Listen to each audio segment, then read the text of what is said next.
Good afternoon. Today I'd like to talk to you a little bit about the plan that the district has with the Minnesota Department of Human Rights. We were one of 43 districts that were identified of having disparities in our student discipline. And on September 14th of 2018, the district entered an agreement with the Minnesota Department of Human Rights, and we submitted a plan on how we were going to address our disparities in discipline. Today I'd like to go over that plan with you with the goal of giving you some information on the plan and giving you an opportunity to provide the district some feedback on the plan itself.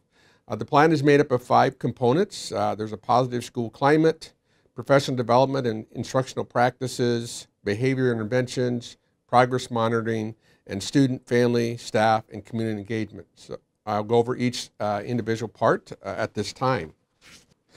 The first section, positive school climate, some of the action steps that the district is taking place, our annual review of the handbook, and we review and always look for ways to improve it and make it better. And there's always an opportunity in the actual handbook, which each parent receives a copy of.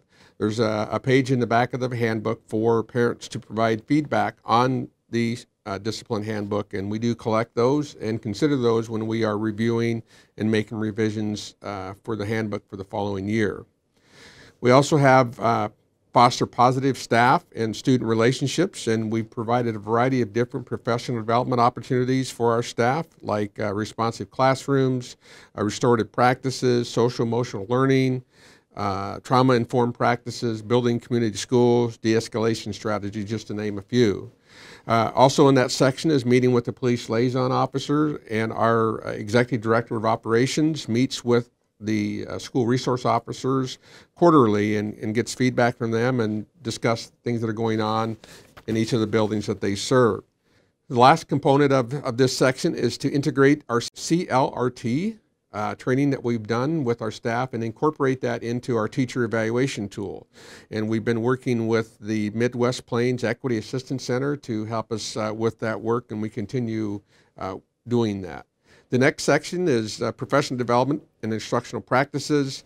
We've been working for the last couple of years with Dr. Shraki Holly on CLRT practices, and each building has developing a cohort and receiving extended training with Dr. Holly, and also receiving classroom observations and feedback from Dr. Holly and his coaches. Each school is also doing a binder study to further improve their knowledge on these different strategies. We have ongoing internal coaching and support through instructional rounds and instructional coaches providing that feedback to teachers on these different strategies. This is the crisis prevention and intervention strategies, and we have crisis prevention and training that occurred over the summer and early fall with our administration, and also specific training for individual staff. We also have been doing training in Envoy, which is nonverbal classroom management, and all K-8 certified staff have received this training, and we've been doing instructional rounds looking for these different strategies as well. Back to school, we had Dr. Trayer provide training for all licensed and support staff on August 24th of 2018 on the Native American culture. We've been also doing, providing training to our students and staff and administration on the student handbook, so they know how to implement that handbook. And then site and department equity action plans. This is something new we did this year. Each school is required to create a school improvement or a site improvement plan, and part of that plan now is they have to have an equity goal as part of that plan. The next section is behavior interventions, and we've really worked hard to create a consistent office referral form, so every building is doing the same form when they refer a student to the office. We have clear and consistent definitions of level 1 and level 2 behaviors, and those can be found in our student handbook. And we have district oversight of suspensions. There's only 3 in the handbook. There's only 3 reasons that a student can be suspended. If the administration wants to suspend a student for something different than those 3 behaviors, they have to call the district office and get permission to do that. And then also our discipline supervisor, who meets with each building administration regularly. They not only look at their behavior data, but they also look at any referrals that are made to law enforcement and making sure that that is done correctly as well. In the next section is progress monitoring. We analyze our data looking at exclusions, suspensions, and expulsions. We break it down by race, disability, and school, and look at the most frequent reasons for discipline leading to school removal. And this is presented to the school board twice a year. We did present in February the results of our first semester, share those with the school board.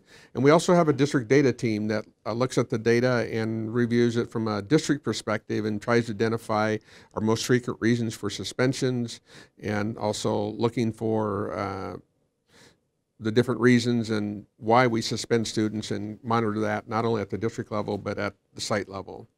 The district discipline supervisor meets monthly, as I mentioned, with each building administration team and goes over their site behavior data. And also, as I mentioned earlier, the equity goal as part of those site improvement plans, they also have to include a behavior goal within that plan as well. The last section, student, family, staff, community engagement. We have a student school board that meets monthly, and this is representations from every middle school and high school across the district, and the superintendent and board members and our discipline supervisor meets with them on a regular basis, and this allows us to connect with our students and talk about discipline and behavior in the schools.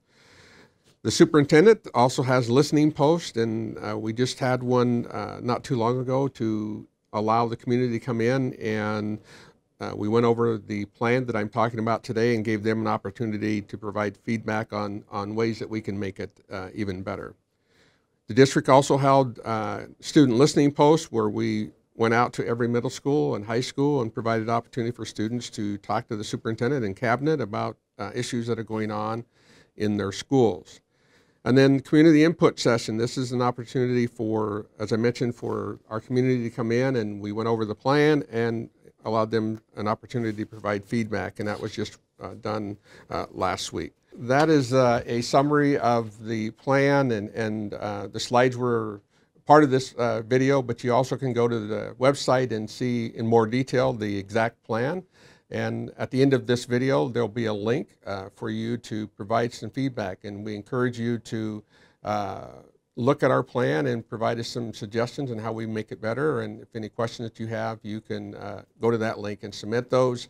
Once we've collected all the input and feedback, we will look at that and review that, and those will be posted on the website at a later date. Again, thank you for taking the time to hear about our plan that we have with the Minnesota Department of Human Rights.